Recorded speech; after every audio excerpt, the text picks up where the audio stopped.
him away. Here's a 1-2 pitch. Swing and a miss, and Bourne strikes out. That's 3 today for Adam Wainwright. Live from Los Angeles, it's Alone with Raul. Welcome back. My guest is a pitcher for the St. Louis Cardinals, also a spokesperson for MLB's People All-Star Amongst Us program. Adam Wainwright joins me. Adam, it's great to have you back. How are you? Doing awesome, man. Thanks for having me. Adam, great to have you. All right, so you're coming off a huge year. You won 19 games, and you pitched 233 innings in the regular season. You had that additional start in the postseason. Do you feel any wear and tear after a year like that? No, I don't actually. And as the season went along last year, I actually felt stronger and stronger as we went. Our strength trainer, Pete Prinzi, and our medical staff here, training staff, they kept me on top of my conditioning and my workout program. And so I really felt more and more consistent and more strong as we went.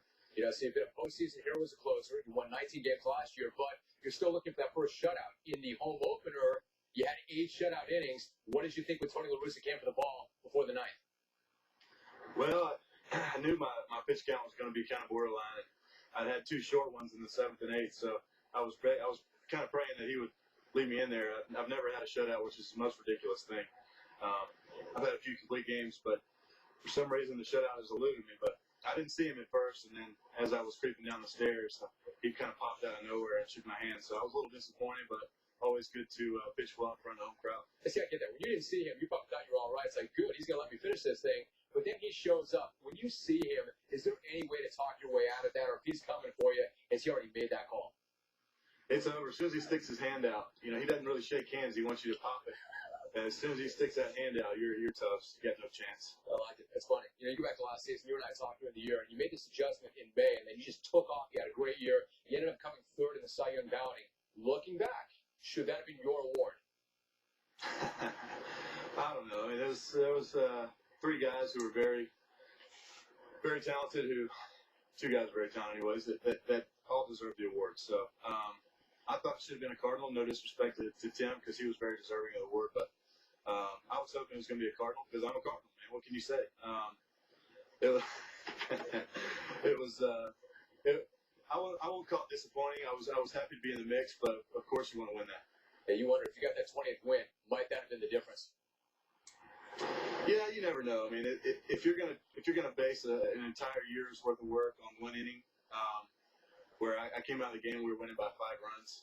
I don't know. I think that's kind of silly. I think the body of work speaks for itself. I think those other guys who finished ahead of me first and second with Tim and Chris, they both deserved to be finishing ahead of me. They both had awesome years. So you tip your hat and go out and try to win it next year.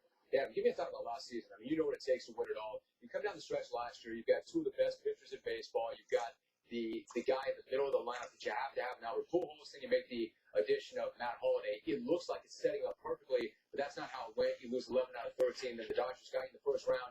I understand that it's baseball, but what happened coming in? Coming into the play, you mean? Coming into the end of the season. You know what's great? The guys running behind you were starting to distract me, not just you now. Yeah, exactly. Yeah. I've got guys running all around. I'm losing focus here. I'm sorry. No, you know what? It was disappointing for us at the end of the year last year. We had a great team. Very, very talented. We were playing great baseball for a while there. And then the last couple of weeks before the playoffs started, we really just kind of started playing cold baseball. We weren't getting key hits. We weren't pitching that great. And we carried that into the playoffs, which is really unfortunate because we had a very, very good team. We ran into a team of Los Angeles Dodgers who were playing good baseball. They pitched awesome. They got timely hits. And what can you do? But this year we're coming into the season. We got pretty much the same core group back. And we're excited about it. We know we have a great chance to win. We just got to go out and execute. Now these guys are messing with your mojo by turning the music on. Hey, we're going to get through it, though. We're almost there. Hey, let me ask you something. Speaking of the guy with the big bat in the middle of the lineup, is Albert Pujols have a little bit of a bounce in his step today after seeing the contract that Ryan Howard signed? No, I think Albert was pretty.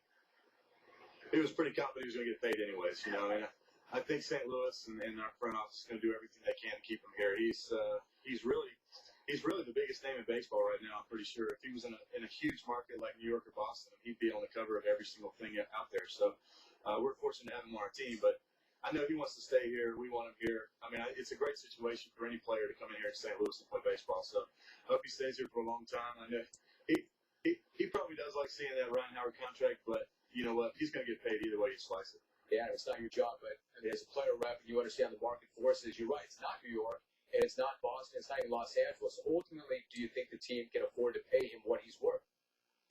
Well, you hate to put words into your front office's mouth, you know, and that's the last thing you want is, as a front office, is to have a player out there chirping about what they need to do and what they don't need to do. But I know they want to keep Albert. Albert is got to be making him a lot of money on just merchandise and whatever. So he's bringing fans to the park. He's exciting to watch, even as a teammate. You know, we're blown away by what he does on a day-in, day-out basis. Hey, back to when you won a World Championship. As you think about that sometimes, do you think about the final out in the World Series, or do you think about getting Carlos Beltran in Game 7 of the NLCS? Which one do you think about more often?